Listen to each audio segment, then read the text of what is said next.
देखा जा रहा है कि भारतीय जनता पार्टी की तरफ से इन दिनों जहाँ डीडीसी के चुनाव, पंचायती चुनाव हो रहे हैं, तो कहीं ना कहीं जो भाजपा है वो कहीं स्टार प्रचारकों को बुला रही है, कहीं बड़े बड़े नेताओं को बुला रही है, सांसदों को बुला रही है। तो क्या लगता है कि स्थानीय जो चुनाव है डीडीसी के, उनमें इन लोगों की ज़रूरत है, जहाँ भाजपा स्टार प्रचारकों के चेहरों को देकर ही अपने चुनाव जिताना चाहती है, विकास के मुद्दे पर नहीं? मैं आपके माध्यम से सबसे पहले जितने भी नौजवान साथी, मेरे बुजुर्ग, मेरी माता बहनें, जो भी आवाज़ मेरी सुन रहे हो, थोड़ा गौर से मेरी बात सुनो।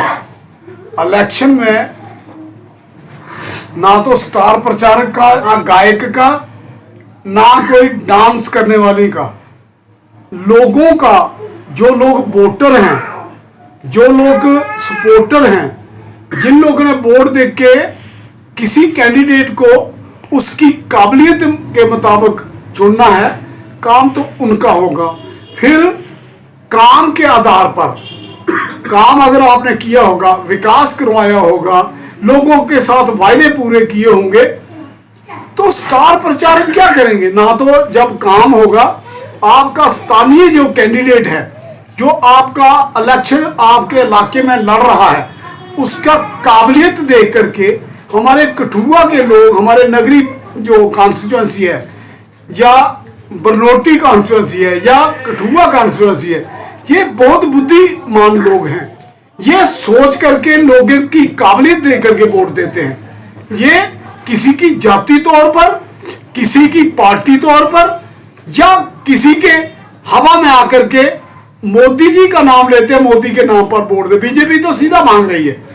भाई, मैं सबसे ये पूछना चाहता हूं, क्या जब आपकी सड़कें बनवानी हैं, जब आपकी नालियां बनवानी हैं, जब आपका कोई काम डिस्ट्रिक्ट एडमिनिस्ट्रेशन में बढ़ेगा, तो आपका स्थानीय जो मेंबर जीता होगा वही जाएगा, मोदी जी यहाँ नहीं आएंगे। ये स्टार प्रचारक 4 दिन यहाँ आएंगे लेकिन नहीं आएंगे, उसके बाद इनके चेहरे नजर नहीं आएंगे। और झूठ सच जो फ्रेब आज तक बीजेपी के इन स्टार प्रचारकों ने, इनके प्राइम मिनिस्टर ने या होम मिनिस्टर ने लोकसभा के पटल पर भी जो झूठ बोला कि हम जम्मू कश्मीर को ये करेंगे, हम जम्मू कश्मीर के लोगों को ये देंगे, हम गरीब लोगों को ये रियायतें देंगे, आज तक मुझे बताएं। अभी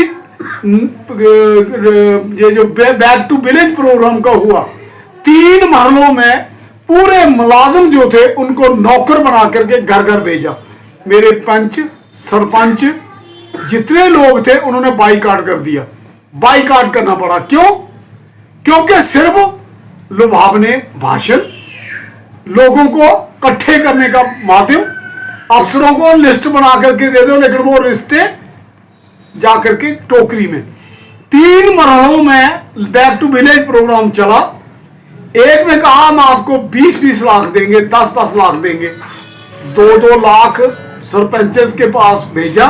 अब वो किस पंच को कितने पैसे दें, किस तरक्की के लिए पैसा लगाएं, वो भी पैसा बेकार किया। लोगों ने कोई किसी की गली छोटी मोटी चलो बना दी, लेकिन 2 लाख में जिस पंचायत में 10 गांव हैं, 20 गांव हैं, वो क्या तरक्की करा पाएगा? दूसरे बार बैक टू विलेज का प्रोग्राम हुआ, वहां इन्होंने कहा 10-10 लाख देंगे, लेकिन मेरे सरपंच भाई, पंच भाई और बाकी जनता सब जानती है, इन्होंने सिर्फ 20-20 हजार रुपया दिया। 9,80,000 रुपया आज तक दूसरे मरहले का पड़ा हुआ है। तीसरे मरहले में इन्होंने कहा हम आपकी जितनी डेवलपमेंट हम पैसे देंगे, नौकरियां आपके इलाके में देंगे, बहुत कुछ बताया। दावे के साथ कहता हूं किसी को नौकरी, क्योंकि ये इलेक्शन को देख रहे हैं, इलेक्शन जीतने के लिए ये हर तरह के भाषण दे लेते हैं, झूठ बोल लेते हैं। जनता बहुत सियानी है। अभी कठुआ में आप देखें, 3 प्रोग्राम हंस राज हंस के करवाए, 1.5 लाख एक प्रोग्राम का उसने लिया इनसे। अरे भाई, 3 प्रोग्राम आपने किए, पूरे जम्मू कश्मीर में घुमा रहे हैं, क्योंकि इनको डर है, काम किया नहीं। अब गाने वाने सुना करके कभी स्मृति ईरानी जी को, कभी हेमा मालिनी को, कभी मोदी जी को ला करके लोगों को मोदी का बुखार चढ़ा करके ये वोट लेना चाहते हैं। मेरे साथियों, आप मुझे बताइए, आपने गाने सुन के क्या करना, बच्चों को क्या रोटी खिलाएंगे? क्या सड़कों पे कोई मोदी आकर के काम करेंगे या गाने वाला काम करेगा? वो तो अपने पैसे कमाने के लिए आते हैं। और ये विकास का नाम जो इन्होंने लिया है, ये तो भद्दा मजाक है हमारी जनता के साथ। अभी रविंद्र रैना जी कल कुख्याल में बोल रहे थे, कह रहे थे 2011 में हमने कारगिल वार की। मैं रविंद्र रैना से पूछना चाहता हूं दावे के साथ, मेरे 3 भाई फौज में थे। रविंद्र रैना अपने रिश्तेदारों में से बताए, ओपन चैलेंज करो, कोई फौज में है? जो बच्चे मरे जिन लोगों के, जब यहां शहीदी दिवस होता है उस दिन आकर के उनके फोटो खिंचवा कर साथ खड़े हो जाते हैं, उसके बाद उनकी फैमिली का क्या होता है कोई नहीं पूछता, उनके बच्चों के साथ क्या होता है कोई नहीं पूछता। अरे लोगों को झूठे, अब कारगिल वार हो गई, ताबूत जो बनाए फर्नांडिस जी उसमें से भी कमीशन खा गए।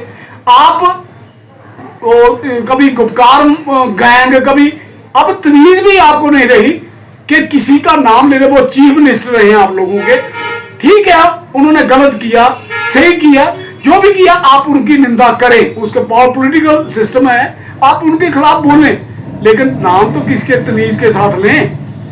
जब आप लोगों के पास जा रहे हैं, लोगों से वोट मांग रहे हैं, आप बताइए भाई हमने ये काम किए, क्या जरूरत है सिंगरों को, क्या जरूरत है रविंद्र रैना की, क्या जरूरत है हमारे जितेंद्र रैना की?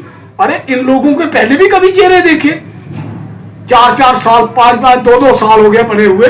कभी किसी इलाके में हमारे राजीव जसरोटिया जी हैं, जिस गांव में हम जा रहे हैं वहां कहते हमारे शक्ल ही नहीं देखी अपने, बस इलेक्शन में। अरे तुम लोग इलेक्शन में यहां आकर के आते हो, बाद में लोगों की बात लेने के लिए मजोत्रा फैमिली खड़ी है। रात को 12-1 बजे भी हमें कॉल आएगी, हम हॉस्पिटल में होते हैं, किसी का एक्सीडेंट हो जाता है सबसे पहले हॉस्पिटल में होते हैं, डॉक्टर किसी को खून की जरूरत पड़ती है, मेरा बेटा जेके ब्लड डोनर का मेंबर है, और मेरी जितनी कठुआ की युवा शक्ति है, उन लोगों ने इस बात को माना है, उसका हर एक आदमी युवा शक्ति के पास नंबर है। जब भी बात है मक्खन भैया जहां पहुंचना, हम कंपेन कर रहे हैं। मेरे कल शर्मा भाई एक मेरे, हम किसी मीटिंग में थे, उसने कहा सर वोट मांगने की जरूरत नहीं, आपके बेटे को वोट जरूर मिलेगा, हम देंगे, हम जो मर्जी हो, गाय पर हाथ रख दे, गौ माता पर हाथ रखा के हम वोट देंगे। क्यों? क्योंकि हमारा ऑपरेशन नहीं होता था, उन्होंने कहा रजौरी में डॉक्टर है वहां जाकर के ऑपरेशन कराओ। हमने, मेरे बेटे ने मक्खन भैया को बुलाया और उसी जगह ऑपरेशन कराया। आज मेरे वो बहना बिल्कुल भाग दौड़ कर रही है, हमने काम किया। किसी, अभी परसों की बात है, हमारा नायब सरपंच जो बीजेपी का पलड़ा थाम के जाता है, उसकी भांजी ब्लीडिंग हो रही थी, कोई किसी का लीडर नहीं नजर आया, खुद जो बीजेपी का नायब सरपंच रहा है, 2 बॉटल खून दे करके रात को 3 बजे जम्मू को रेफर करके, जम्मू में उन्होंने मुझे फोन किया, मैंने सीएमओ साहब को फोन किया कि हमारा पेशेंट आ रहा है, फौरी तौर पर इसका इलाज। आज वो बच्ची वहां बिल्कुल ठीक है। अरे कोई काम करके वो बताओ, डोमिसाइल बन रहे हैं, अरे डोमिसाइल पूरे मुलाजिम खरीद रखे हैं, पूरे मुलाजिम दबा के रखे हुए हैं, वो काम नहीं कर सकते।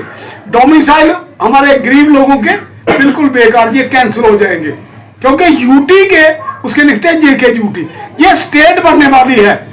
भारतीय जनता पार्टी किसी को नहीं रोक सकती, यहां के लोग संघर्ष करेंगे। अपना स्टेटहुड जो है, जो रियासती दर्जा वो वापस लेना है, और उसके लिए हम लोग संघर्ष करेंगे। और संघर्ष के लिए यहां खड़ी कर दी बीजेपी ने। हम 24 घंटे हम बिल्कुल मैदान में रहते हैं, चाहे रात के 3 बजे हो, चाहे पुलिस स्टेशन हो, चाहे डीसी का दफ्तर हो। अब जैसे मैंने डोमिसाइल वो बना करके भेजते हैं बीजेपी के वर्करों के पास, और वो खुद कहते हैं जाकर उनसे ले लो। जो डायरेक्ट मांगता है उसको कहते हैं आपने हमारा फाइल ही गुम कर देते हैं। मैं दावे के साथ कहता हूँ, एक हमारे मेहरा बरादरी का लड़का है चक देसा का, उसका फाइल गुम कर दी, वो बेचारा भागता रहा हफ्ता भर। हमारे तरसेम लाल है नन्नन का, उसकी फाइल उन्होंने खुद दौड़ करके फाइल भेजी, वो फाइलें गायब। मैंने उनको मुझसे पूछा, मैं कहा जा डोगरा साहब के पास चले जाओ या किसी बीजेपी के लीडर के पास चलो, उनके घर से मिलेगी। क्योंकि यहाँ तहसीलदार साहब, नायब तहसीलदार साहब वो सारी फाइलें इकट्ठी करते हैं, इनके घर में भेज देते हैं, लेकिन सिर्फ वोट के लिए, ताकि ये गरीब लोग कहे, जैसे चरणजीत जी ने स्टेट सब्जेक्ट बना करके, जाली स्टेट सब्जेक्ट बना करके उनको वोट ले लिए। अब ये डोमिसाइल का लेके हुए इन्होंने तरीका निकाल लिया कि गरीब जनता को किस तरह गुमराह किया जा सकता है, झूठ फ्रेम में कैसे लाया जा सकता है। सर क्या लगता है कि भारतीय जनता पार्टी के पास डीडीसी चुनावों में कोई मुद्दा नहीं है जो लगातार राष्ट्रवाद और राष्ट्रद्रोह की बात करते हैं? अगर होता तो ये 370 कारगिलवार या कश्मीरी मिलिटेंट्स पाकिस्तान ये क्यों बर्लाप करते? चाइना की जमीन मोदी जी कहते हैं, होम मिनिस्टर जी कहते हैं 1 इंच पर कोई चाइना की फौज नहीं है। अगर वो नहीं है तो तीसरे दिन फौजियों की बातचीत क्या चल रही है? मॉस्को में हमारे डिफेंस मिनिस्टर किस लिए गए? फिर जो यहाँ वार्ता हो रही है कारगिल में 10 बार, हिमाचल के उसमें अरुणाचल प्रदेश में वार्ता किस लिए चल रही है? और एक बात मीडिया में आप सुनते हैं कि अप्रैल 2020 की पोजीशन पे आए। पोजीशन क्या है? क्योंकि वो बहुत से लीडरों ने कहा, हम तो मौके पे नहीं गए, लेकिन मीडिया से सुनते हैं कि वो 120 किलोमीटर हिंदुस्तान की जमीन दबा के बैठे हैं किसी किसी जगह। सर कल जिस तरह से राणा साहब आए थे, उन्होंने 2-3 बातें कही थी कि उन्होंने विकास किया, सड़कें बनाई हैं, जो शौचालय बनाए हैं, 370 को हटाया है। लेकिन जब उनसे हमारे सबका जम्मू कश्मीर समाचार की ओर से पूछा गया था कि सर जो किसानों की आप बात करते हैं, हितों की बात करते हैं, 6,000 की बात करते हैं, 2,000 की बात करते हैं, लेकिन जब हमने ये पूछा कि जो किसान दिल्ली के सीमा पर इस समय बैठा हुआ है उनकी बात क्यों नहीं सुनी जा रही, कहाँ गए माननीय प्रधानमंत्री मोदी जी? तो उन्होंने ये बात नहीं सुनी। क्या लगता है कि किसानों की हितों की बात करना चाहती है बीजेपी की? नहीं, किसान हमारा दरबदर हो रहा है, दरबदर हो रहे हैं। आप पंजाब के किसानों की बात छोड़ दीजिए, वो तो हिम्मत वाले हैं, वो इकट्ठे होकर के लड़ रहे हैं। हमारे किसानों को 2-2 हजार वोट किनको मिला वो भी देख लीजिए, आप वेरीफाई कीजिए। अंत जो बीजेपी के लोग थे, किसान जो उस पार्टी में चलते थे उनको मिला, बाकी किसी गरीब को नहीं मिला, किसी गरीब किसान को पैसा नहीं मिला। ये सरासर झूठ है, क्योंकि मीडिया में इनका खरीदा हुआ है। उनको जो मर्जी बुलवा लो, जो बोलेंगे उसका उन्होंने अंततः क्या अपील करना चाहते हैं जनता से? मैं अपील करना चाहता हूं मेरे भाइयों, चाहे वो किसान हैं, चाहे मजदूर हैं, चाहे वो गरीब समाज के लोग हैं, चाहे अपर कास्ट के लोग हैं, हम आपसे एक ही अपील कर रहे हैं। हम 20 सालों से बिना जातिवाद के, बिना पार्टी सियासत से ऊपर उठ करके हम लोगों की सेवा में हैं। मेरा बेटा जो संदीप मजोत्रा नगरी में खड़ा है, दिन रात हमने कठुआ में नरेश शर्मा जी को टिकट दी, कोई सेकुलर आदमी बन के तो बताए। हमने बरनोटी में अंजू वाला को टिकट दी, हमने हर तरह से लोगों को खड़ा किया है। इसलिए मेरी अपील है सब लोगों से कि मेहरबानी करके आदमी की काबिलियत, आदमी के काम और मेरी सेवा भाव जो मैं 20 सालों से आपके बीच में हूं, एक बार मौका दे दे। पावर हमें आज तक कलम पावर वाली नहीं मिली, अगर मेरे बेटे को ये कलम आप आशीर्वाद के तौर पर दिलवा देंगे, दावे के साथ कहता हूं, आपको गाने सुनने की जरूरत नहीं, इन स्टार प्रचारकों के भाषण सुनने की जरूरत नहीं पड़ेगी।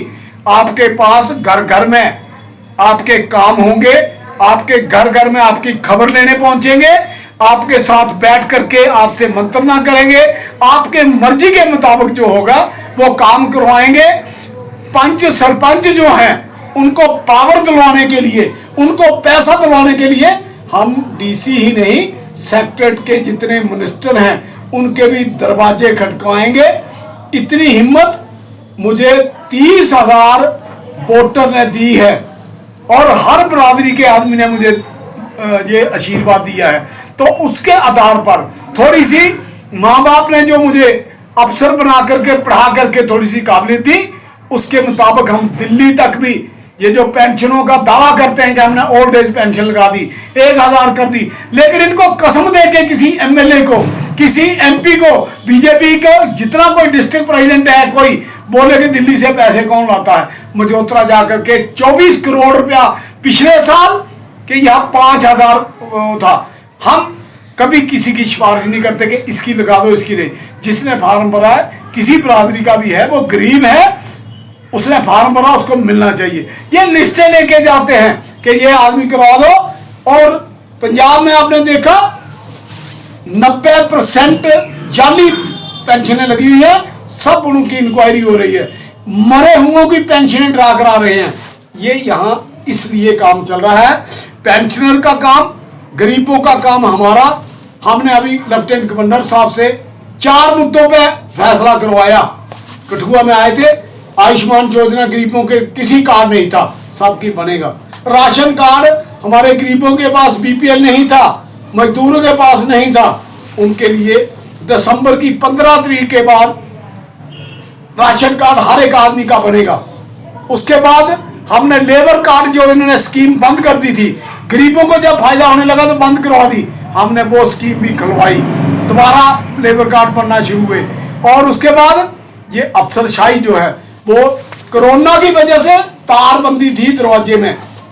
लेफ्टिनेंट गवर्नर साहब से रिक्वेस्ट की कि जनाब गरीबों के मुद्दे नहीं सुनते, तो आप तमाम अफसर बैठे थे, डिवीजन कमिश्नर बैठा था, डीसी साहब बैठे थे। मैं कहा सर बात सुनो, ये किसी को अंदर सुनते नहीं, ये कोरोना तो इन्होंने फैला रखा है। उस दिन से तार भी हट गई, आज हर गरीब आदमी अंदर जा सकता है, बाहर आ सकता है। क्या कर रहे हैं बीजेपी के लोग? सिर्फ दबाने का काम, अफसरों को प्रेशर बनाने के लिए, पैसे इकट्ठे करने के लिए ये लोगों को दबा रहे हैं। और यहाँ आकर के भाषण करते हैं, कभी स्टार प्रचारक बन के, कभी गवैया बन करके।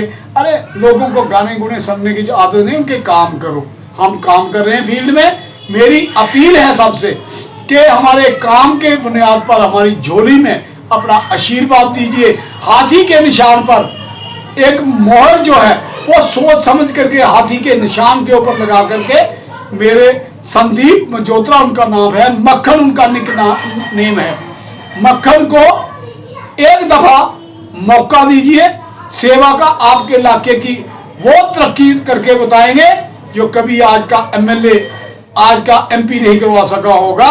वो डीडीसी के काउंसलर बन के आपकी तरक्की करवाएंगे। इन्हीं शब्दों से मैं आपका बहुत बहुत आभारी हूं। बहुत बहुत धन्यवाद। जय भीम, जय भारत।